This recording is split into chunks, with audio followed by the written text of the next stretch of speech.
La Iglesia Cristiana Familia de Gracia de Valdivia presenta las voces de personas comunes al servicio del Evangelio de Jesucristo.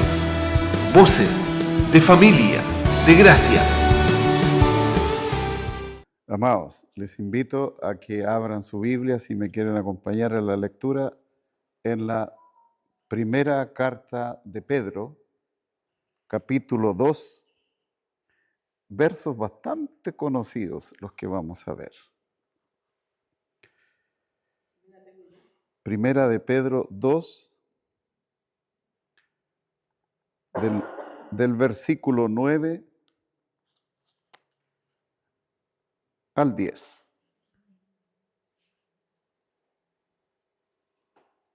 Y luego vamos a saltar a otros versículos, ya le voy a avisar. 9 y 10, dice así: Mas vosotros sois linaje escogido, real sacerdocio, nación santa, pueblo adquirido por Dios, para que anunciéis las virtudes de aquel que os llamó de las tinieblas a su luz admirable. Vosotros que en otro tiempo no erais pueblo, pero que ahora sois pueblo de Dios, que en otro tiempo no habíais alcanzado misericordia, pero ahora habéis alcanzado misericordia.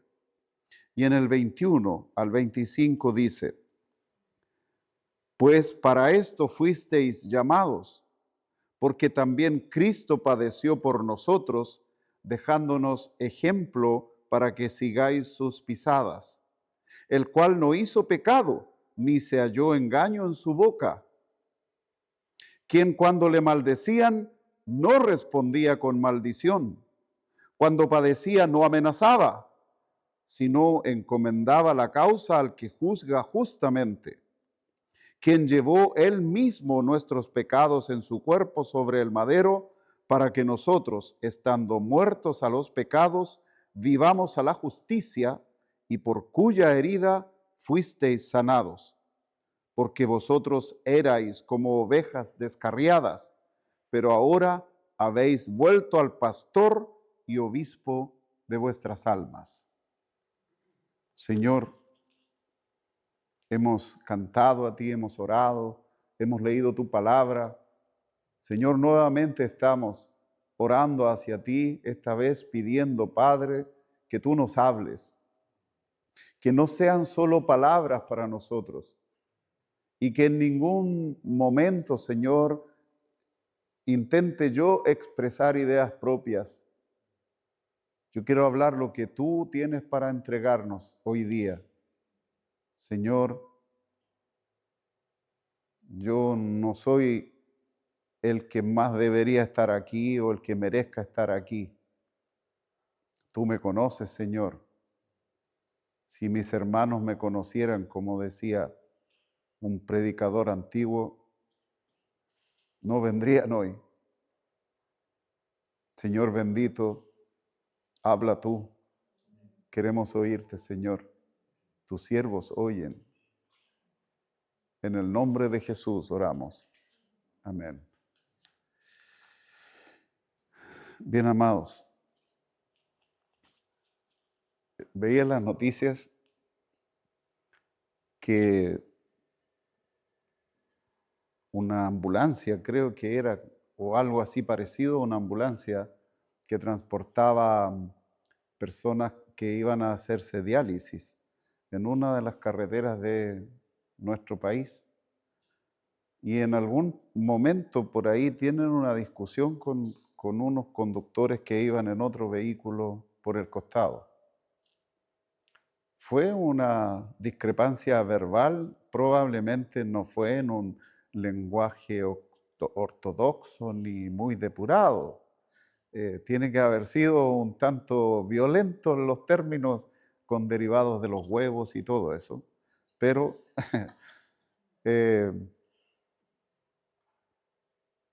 la reacción de esas personas de verdad es impresionante.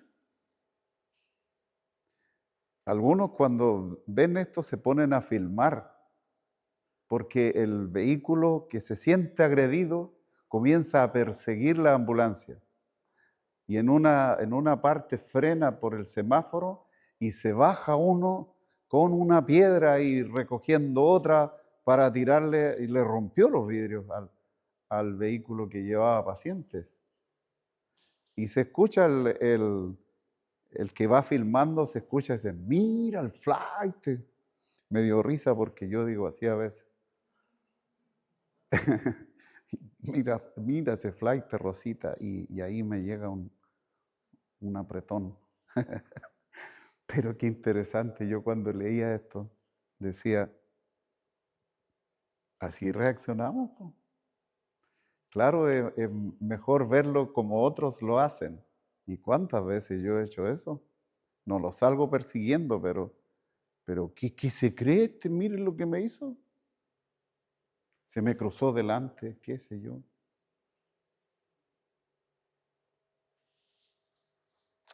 Fíjense que Pedro le está escribiendo aquí a los hermanos de la diáspora, dice. La diáspora es como se le llama a la dispersión. Es decir, cuando comienza la persecución, ya estamos por ahí por el año 70, 80 después de Cristo, comienza una tremenda persecución hacia los cristianos. Y sobre todo los que estaban ahí asentados en Roma, comienzan a huir y se dispersan para distintos lugares. Entonces esta carta fue escrita con muchas copias para que era el WhatsApp de aquel entonces. Muchas copias para que recorrieran toda el Asia, para todas las iglesias que estaban dispersas. Había llegado a los oídos de Pedro, al parecer, que los hermanitos no se estaban portando muy rectamente. Y él, con el celo pastoral que tenía, les escribe. Esta es una carta dirigida mayoritariamente a los gentiles. Y esto es lo maravilloso. Pedro, el que más resistía a los gentiles hasta que el mismo Señor le muestra que él no hace acepción de personas, como leemos en el libro de los Hechos. Él ahora, ¿no es cierto?, está absolutamente comprometido con la evangelización. A los de la circuncisión, como dicen. Y también a los de la circuncisión, y abro comillas, porque Pablo explica claramente que nosotros también somos circuncisión para Dios, en Cristo. Entonces, les está diciendo quiénes son ellos en realidad. Hace una suerte de poema en los primeros versículos del capítulo 1, capítulo 2, pero aquí en el 2 les dice que se acerquen a Cristo como la piedra viva, la que resulta ser la piedra angular, es decir, la piedra que sostiene un edificio. No sé, quizá Cristian nos podría... ¿Dónde está Cristian? Allá está Cristian. Oh, te me desapareciste, Cristian. Estás adelgazando mucho.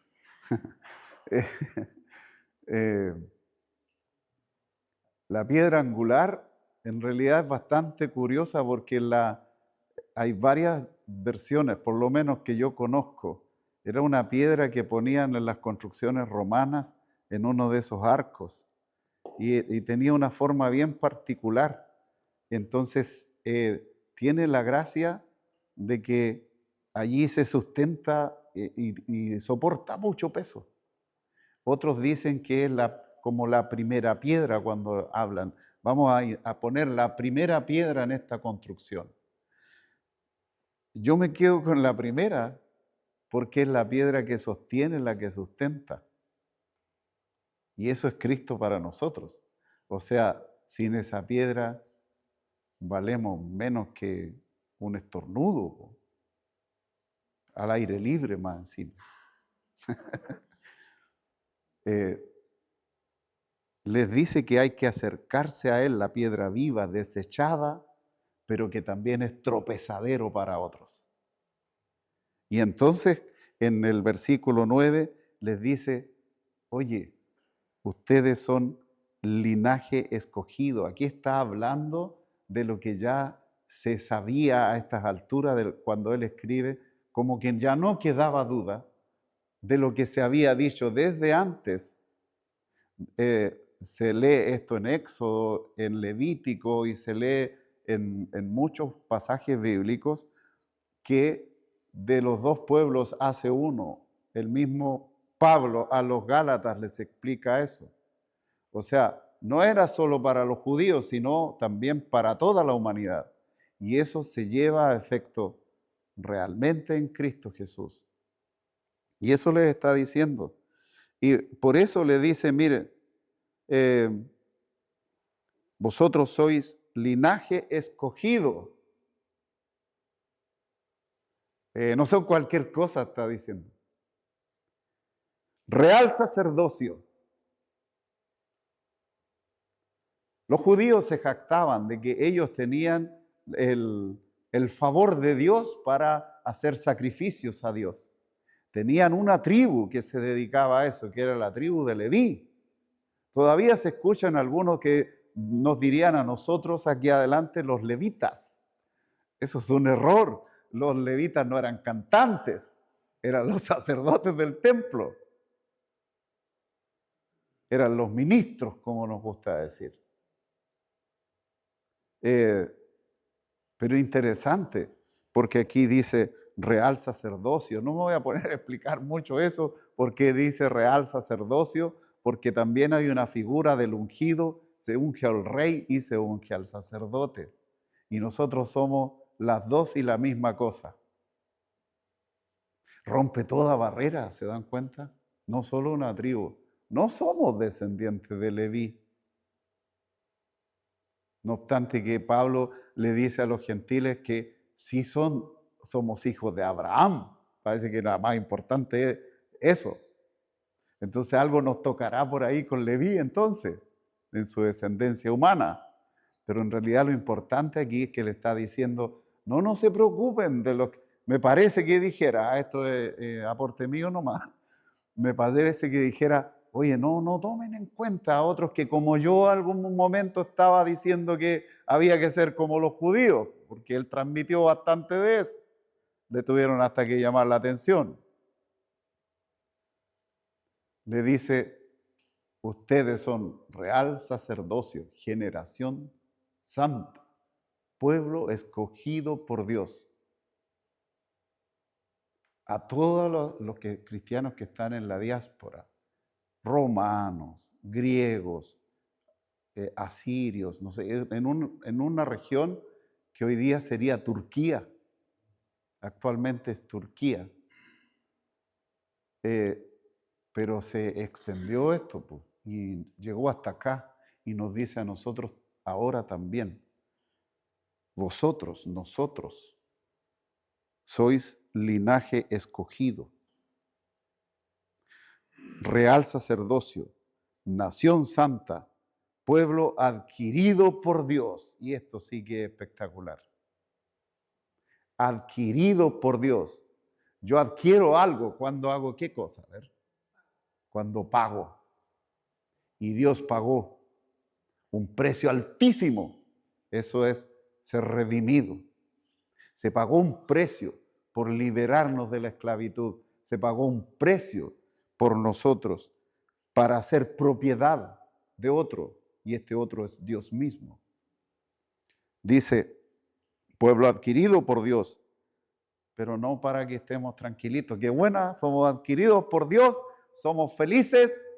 No, dice algo más, para que anunciéis las virtudes de aquel que os llamó de las tinieblas a la luz admirable.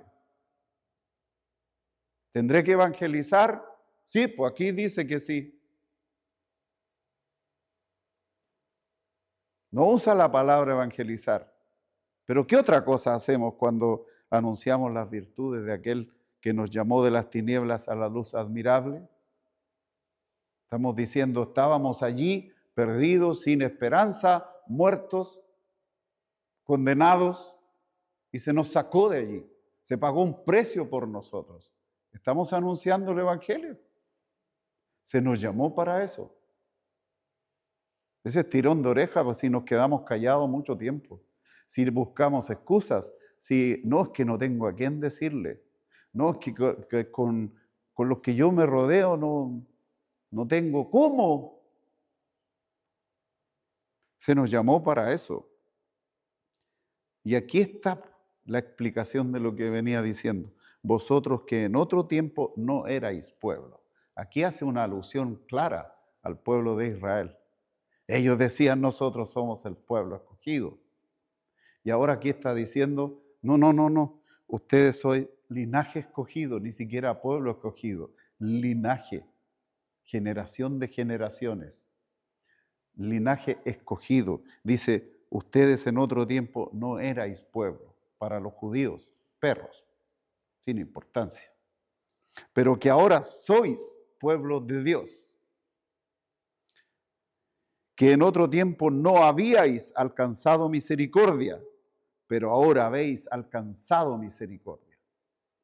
Entonces, luego les dice que en los versículos que siguen, que no leímos, dice que les ruega que como a extranjeros y peregrinos, o sea, les está diciendo cuál es la situación de ellos y la condición de ellos, pero es la misma que nosotros. Nosotros somos extranjeros comparados con el pueblo de Israel.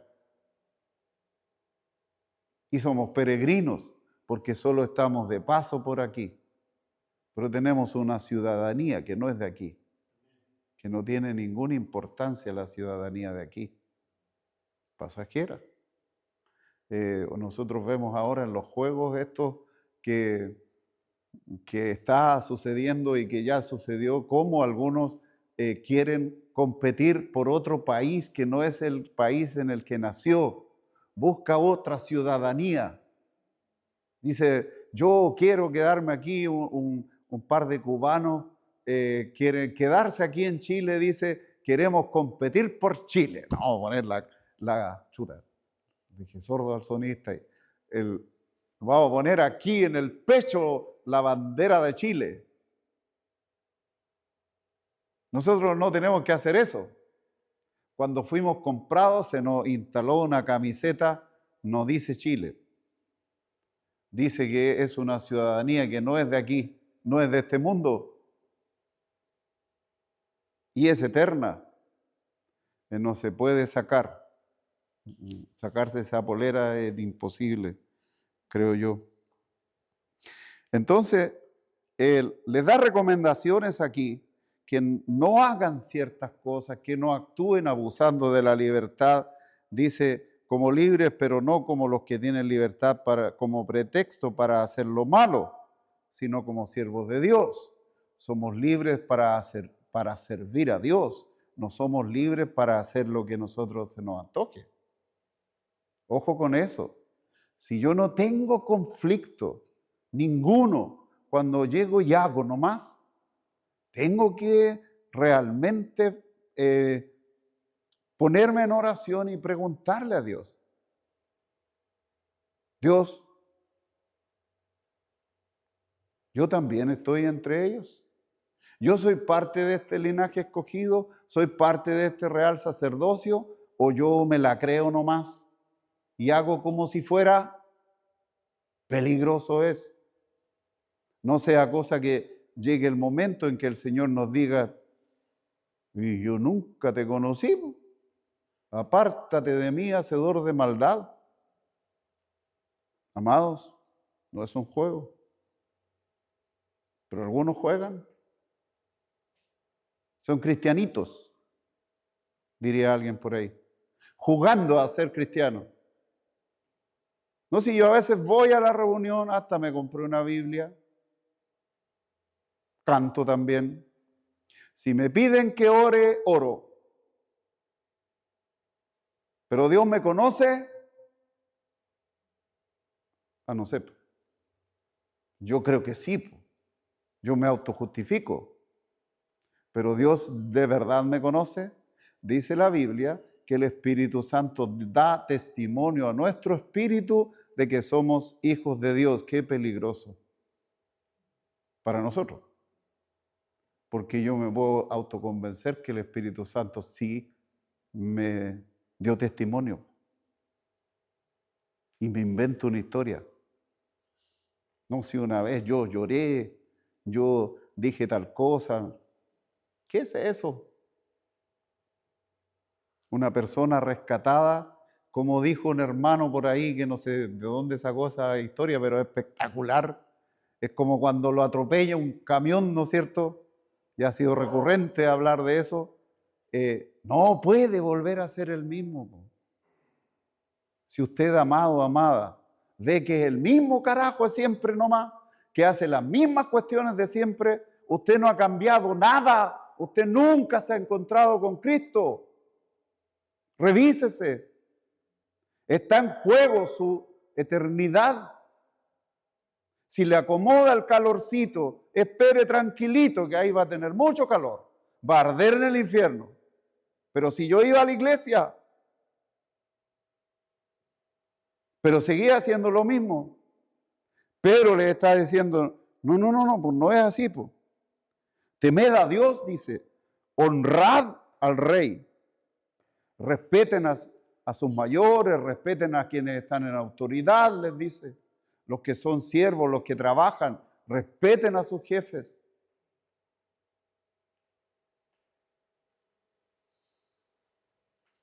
En el 20 dice, perdón, voy a leer el 19, dice, porque esto merece aprobación. ¿Qué cosa? El ser obediente.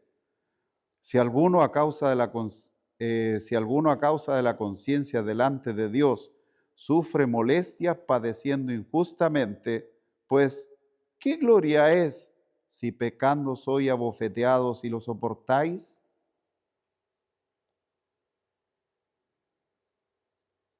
Mas, si haciendo lo bueno sufrís y lo soportáis, esto ciertamente es aprobado delante de Dios. Tener paciencia porque me tratan mal por cualquier causa, aunque yo sea el culpable, no tiene ni una gracia, dice Pedro. Pero si haciendo las cosas bien hechas, aún así, son maltratados, eso sí que es valioso delante de Dios. Y da la razón. Pues por esto fuisteis llamados. Mire, segunda cosa que nos dice, ¿por qué fuimos llamados? Una para contar. Y la otra dice, pues para esto fuisteis llamados, lo que estaba diciendo antes, soportar el oprobio, el maltrato. Porque también Cristo padeció por nosotros, dejándonos ejemplo para que sigáis sus pisadas. Sed imitadores de mí, decía Pablo, como yo lo soy de Cristo. ¿Qué imitamos de Cristo? Pues todo esto. Isaías lo describe de una manera magistral. En el capítulo 53 del libro de Isaías, dice ahí todo el padecimiento que iba a tener y nunca abrió su boca. Los que iban en ese vehículo, póngase usted dentro del auto, no el de la ambulancia, en el que va en el auto y se baja, abre la puerta. ¿Y qué te has imaginado tal por cual? ¿A quién le venía a levantar la voz? Yo veo siempre eso entre mis estudiantes. ¿Y por qué le fuiste a pegar a tu compañera, hombre? Pues si me miró feo, pues yo nunca he entendido eso. ¿Qué significa mirar feo?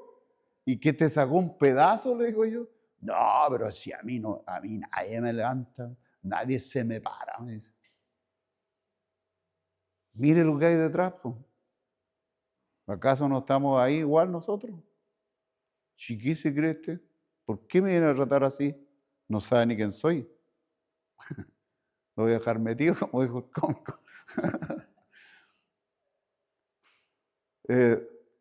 Hermanos, si nosotros todavía reaccionamos como que cuando alguien hace algo nos ofende, tenemos un problema.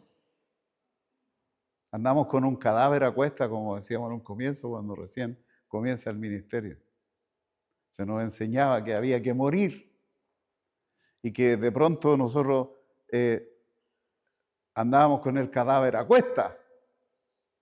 Pareciera eso. O sea, medio moribundo, así como que todavía no muere, entonces lo tengo que soportar y arrastrar. No, pues la Biblia dice que nosotros fuimos muertos con y en Cristo, en la cruz. Para esto fuimos llamados, para soportar y para gozarnos de eso incluso. Así como Cristo padeció, dice, el cual no hizo pecado ni se halló engaño en su boca, quien cuando le maldecía no respondía con maldición. Aquí está parafraseando lo que dice Isaías. Cuando padecía no amenazaba, sino encomendaba la causa al que juzga justamente. Se le escucha decir en la cruz, Padre, perdónalos porque no saben lo que hacen. Quien llevó él mismo nuestros pecados en su cuerpo sobre el madero, para que nosotros, estando muertos a los pecados, vivamos a la justicia, y por cuya herida fuisteis sanados. De nuevo está haciendo alusión a lo que describe Isaías en el capítulo 1, que describe a la raza humana como una herida podrida, no suavizada con aceite. Y qué glorioso es lo que dice aquí, que explica Pedro. Esa herida, para los que hemos sido llamados, rescatados, redimidos, está curada. No somos malolientes, ¿se fija? Una persona que está en tiniebla, o como digo yo, que cree que es, pero no es, sigue teniendo mal olor para Dios. Es una llaga podrida, de la cabeza hasta los pies. En Cristo, la sangre de Cristo curó nuestras enfermedades, dice. Curó nuestra herida. Dios ya no nos ve así, somos olor fragante. Qué maravilla. Olor fragante, porque no somos nosotros los que olemos, en la sangre de Cristo. Eso es lo que le está diciendo aquí. Por cuya herida fuisteis sanados, tal como lo había descrito Isaías. Era necesario que ocurriera todo lo que ocurrió en la cruz, como explicamos lo que decía Hebreo, ¿no es cierto?, respecto de la función sacerdotal de Cristo, del orden del Melquisedec, pero también en cuanto al sacrificio. No fue una muerte cualquiera, no fue una sangre cualquiera la que se derramó allí. Es curioso, porque si usted hace el siguiente ejercicio, toma una ropa sucia y le pone sangre para limpiarla, ¡oh, sorpresa! Se va a ensuciar. Pero hay una sangre que limpia más que la suciedad de la ropa. Limpia la inmundicia que es el ser humano. Esa sangre nunca se descompone. Esa sangre fue derramada con ese propósito. Y ahí sí, lo sobrenatural es que no solo no mancha, sino que purifica. Y eso le está diciendo Pedro a estas personas y también a nosotros. Porque vosotros erais como ovejas descarriadas. De nuevo está aludiendo a Isaías, está parafraseando. Siempre en el capítulo 53, todo esto que digo, del 5, 6, 9, del capítulo 53 del libro de Isaías. Pero ahora habéis vuelto al pastor y obispo de vuestras almas, el supervisor de vuestras almas. Obispo significaría el que sobrevé, el supervisor, término en español, el que ve por sobre los demás. Ese es el obispo de nuestras almas, está diciendo que eso es Cristo, el pastor, el poimén, el único pastor. Otros pastores no hay. acompañantes nomás, ayudantes del pastor, pero el pastor es solo Cristo y el obispo de nuestras almas. Eso le está diciendo a todos los cristianos que están dispersos y que se dispersaron hasta San José, Valdivia y todo el mundo. Y falta todavía. Y falta todavía. 2 tareas tenemos. ¿Se dieron cuenta? 2 tareas tenemos. Dice, para esto fuisteis llamados. Juan por ahí es más cariñoso y dice, estas cosas les escribo para que sepan esto. No, acá dice, no es que lo sepan. Hay tarea aquí. Para esto fuisteis llamados, para que anunciemos las virtudes de aquel que nos llamó de las tinieblas a la luz admirable. Para eso nos llamó. El mismo Señor Jesucristo dijo que fuésemos a todas partes y hiciésemos discípulos, enseñándoles todas las cosas que Él nos mandó. A eso se está refiriendo Pedro aquí. Y la segunda cosa es a padecer como Cristo padeció. No es que esté diciendo aquí ustedes tienen que ponerse masoquistas y que les den nomás. No, Él se está refiriendo a la actitud con la que Él afronta el oprobio y el maltrato. En contraposición a nuestra reacción natural.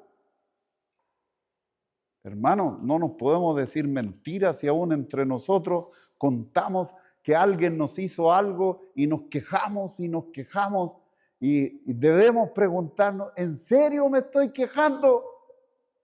¿Acaso Cristo por mí se estuvo quejando? ¿Y yo voy a morir por este? Pudo haber dicho. Si es un mal agradecido. Si no hace lo que yo le digo, se autojustifica. Le dicen que está en pecado, pero él no oye.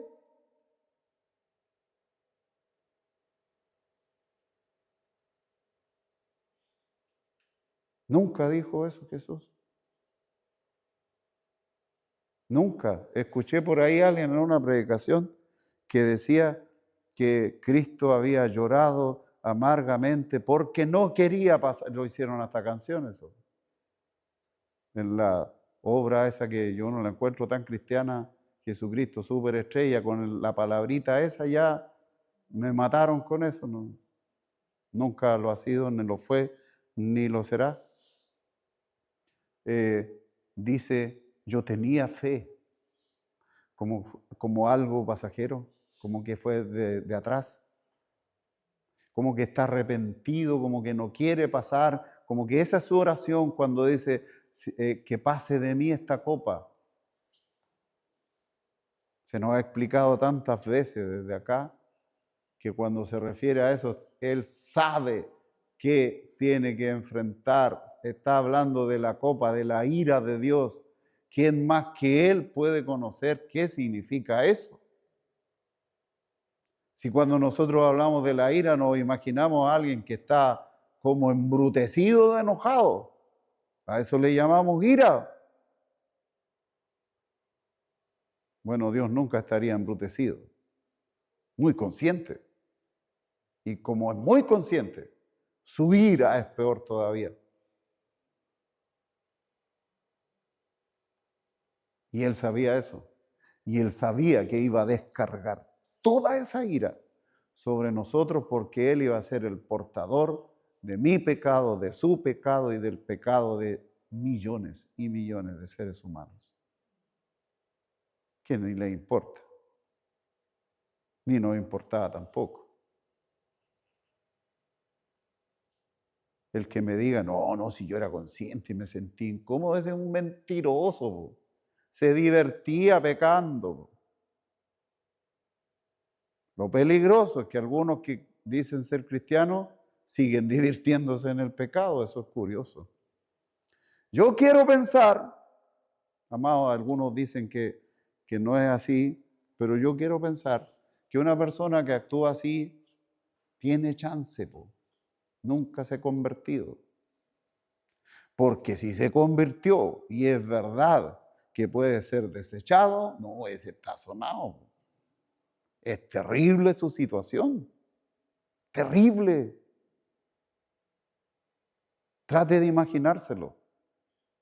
¿Podrá morir Cristo de nuevo por él? No, eso sí que es una ignominia, po.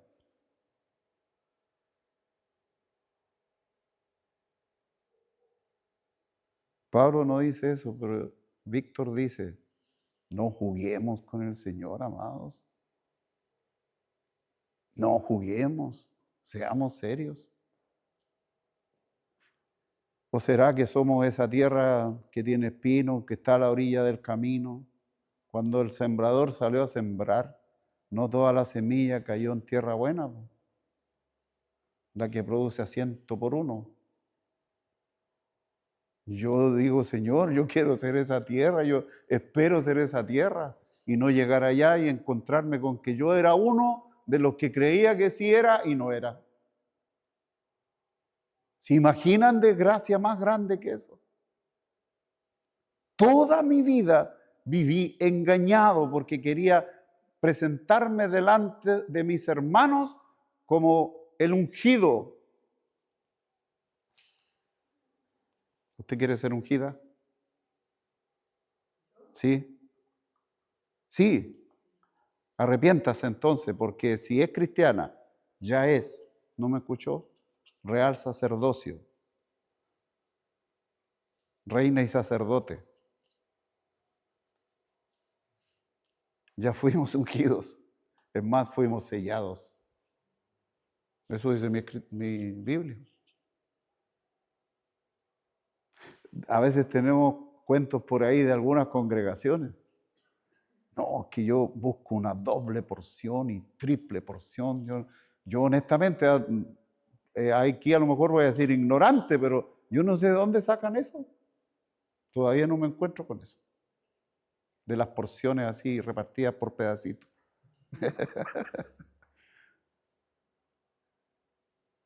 No confundamos el ungimiento con aceite cuando se hace algunos tipos de cosas que sí están descritos con el ungimiento que recibían algunas personas. El rey David fue ungido. Bueno, nosotros también, pues. O sea, el hermano Víctor está diciendo que nosotros somos reyes. Por ahí escuchaba una colega de mi esposa que decía, no, yo soy una princesa, yo soy hija del rey. Soy una princesa, por lo tanto me lo merezco todo. Si mi padre es el dueño de todo, decía, el rey, y yo soy princesa, decía, entonces yo puedo tener de todo. Es cosa de pedirle nomás. No, eso no dice la Biblia, en ninguna parte. Hermanos, leemos una y otra vez, ¿quiénes somos? Si yo tengo que leerlo más veces para convencerme, yo estoy en problema. Porque no es por comprensión lectora. La revelación no llega a los hijos del diablo, no llega a las personas que están en tinieblas. No es para ellos. La revelación, el apocalipsis, eso significa apocalipsis, revelación, es solo para los hijos de Dios. Entonces, si esas palabras no le dicen nada, ¿no? ¿Será que está afuerita? Nunca estaba allá. Si se da cuenta, como recién conversábamos con alguien que dijo, si yo estaba consciente que estaba en tiniebla, si se da cuenta y a lo mejor se repite como un mantra y hasta se siente orgulloso y se pone una camiseta, yo estoy en tinieblas, oiga, no, po, mucho rato no le van a dar esa oportunidad, po. Arrepiéntase. No le están diciendo que está en tinieblas para que se sienta bien, po. Si usted dice que está en tinieblas, usted está en problemas. graves? ¿O qué cree que va a vivir mucho tiempo? Más adelantito, como dicen algunos, cuando esté a punto de morir me arrepiento. ¿En serio? ¿Y si no le avisan que se va a morir? ¿No se alcanzó a arrepentir? Pues? No es un juego, amados. Si usted repite muchas veces, si yo estoy en tiniebla, estoy consciente que estoy en tiniebla. Entonces, si está consciente, arrepiéntase, está a tiempo. Está a tiempo y dígalo. Deje el orgullo de lado. No que qué van a pensar los demás. No se preocupe. Preocúpese qué va a pensar Dios. No se preocupe de conocer a Cristo o conocer a Dios porque lee la Biblia. Preocúpese de que Dios lo conozca a usted, porque si Dios no lo conoce a usted, no importa lo que sepa aquí, ni a cuántos servicios vaya, ni a cuántas personas le hable. Porque los discípulos andaban preocupados. Oye, estos ni los conocemos y andan predicando. Y el Señor le responde algo para mí, magistral. Quien no es contra nosotros, por nosotros es. Miren qué interesante. Dijo, por nosotros es, no dijo, de nosotros es. Las piedras hablan, dice la Biblia. O sea, ¿puede algún no cristiano hablar de Cristo y hasta que pase algo? Yo creo que sí.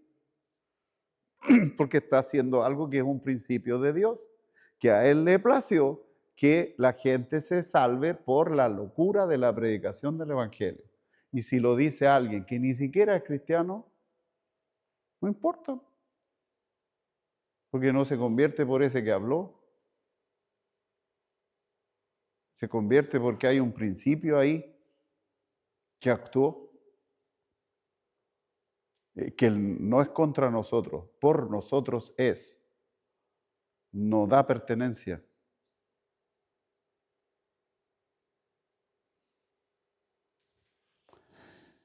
La iglesia de la diáspora fue permitida por Dios, no lo pasaron nada de bien. Ya en esta fecha los romanos se entretenían metiéndolo en plazas para que se los comieran los leones, para que, no sé, los mataran ahí. Esto no ha terminado. Podemos escuchar, leer de otros países en donde esto todavía ocurre. Niega a tu Dios. Si no, le matan a los hijos en presencia de los padres, etc. Cuando leemos el libro de los mártires, parece una historia antigua. No, si aún existe. Claro, no la vemos nosotros, pues. No nos pasa a nosotros. Es como lejano, pero sigue ocurriendo. Sigue ocurriendo. Pues nosotros hemos aprendido a ser del club anónimo. Que no sepan mucho, porque si no me puede costar la pega. Escuché yo una vez por ahí. No, es que yo no digo que soy cristiano porque si no después me puede costar la pega. ¿En serio? No he entendido nada. No te pido que los saques del mundo, dice el Señor. Te pido que los preserves del mal. Porque están en el mundo, pero no son del mundo. Eso somos nosotros. Entonces, Pedro le escribe a los que comienzan a dispersarse. Esto estaba permitido por el Señor. De no ocurrir eso, hermanos, nosotros nunca habríamos escuchado el Evangelio. Nunca. O sea, la persecución fue permitida por Dios, no solo eso, yo digo que hasta fue orquestada. ¿Dios es maligno? No, en absoluto. En absoluto. No iban a salir de ahí. Que tengo una visión misionera, vamos a tomar un barco, vamos a ir a evangelizar para otros lados. Hermano, ¿cómo digo esto? No tenía ni idea que aquí había un pedazo de tierra que se llamaba América o que se iba a llamar América miles de años después. Jamás supieron de nuestra existencia. Ellos hablaban del mundo conocido. Por eso decían, vamos a salir de aquí de Jerusalén, Samaria, hasta los confines de la tierra, por si acaso, sí para allá. Pero ellos hablaban, si se fijan ustedes cuando el texto dice eso, nombra ciudades un poquito lejanas nomás. Las distancias eran tremendas para ellos. De no haber ocurrido eso, no se habría dispersado la palabra. Hoy día llega casi a todo el planeta. Digo casi, porque todavía hay muchos lugares donde no. Cuando yo era joven, que lo fui, sin dudar, decían los conocidos que faltaba poco para que ya se cubriera todo el mundo y ese era el momento en que el Señor vendría. No sé qué pasó, se cerraron algunas fronteras, parece, porque en realidad si uno mira, falta re harto. No sé si este es un carril, pero me da la sensación que los musulmanes son mayoría, son más que nosotros. O sea, falta harto. Falta harto. Y el Señor vendrá cuando sea predicada su palabra en toda la tierra. Hay tarea por hacer. Uno de los propósitos, ser testigos, para que anunciemos las virtudes de aquel que nos llamó de las tinieblas a su luz y para que soportemos y afrontemos todo el maltrato que podamos recibir, justa o injustamente, de la misma manera que lo hizo Cristo. Bueno, Cristo lo soportó todo con una injusticia horrible, porque en realidad no se merecía nada de eso. Dice, nunca conoció pecado. Dice, el cual no hizo pecado, ni se halló engaño en su boca. O sea, no mentía, po.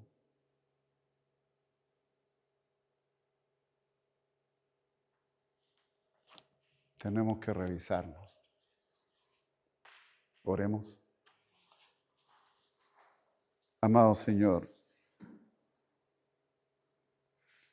hay cosas que a veces quisiéramos nunca escucharlas, porque nos quita de nuestra zona de confort, porque nos saca de lo bien que nos sentimos a ratos,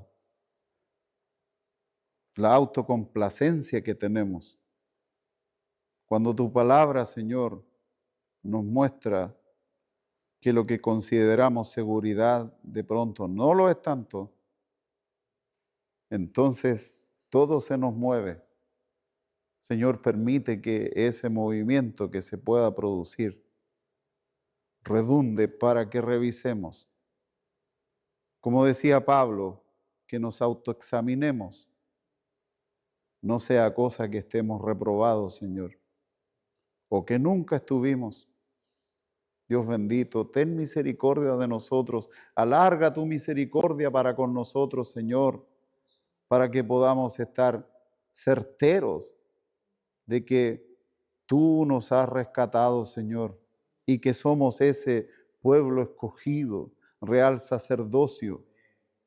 Dios Todopoderoso, queremos estar ahí, queremos ser de ahí y no creer que somos de ahí porque hicimos algo, porque en algún evento, en algún seminario, nos compungimos, lloramos y entonces creímos que estábamos, Señor. Pero nuestra vida sigue siendo igual, con más sombras que luces. Señor, muéstranos que estamos en ti, que tú nos conoces, Señor, que podamos ver cambios en nosotros. Como dice tu palabra, que si mentíamos, ya no mintamos más, que si robábamos, ya no robemos más, sino que trabajemos, dice, para que tengamos que compartir con los demás. Señor, que el cambio no solo sea una declaración, sino que sea algo visible y notorio. Que nos lleguemos a sorprender de nosotros mismos, que hacemos cosas que antes nunca habíamos pensado que podíamos hacer. Señor bendito, queremos ver tu gloria.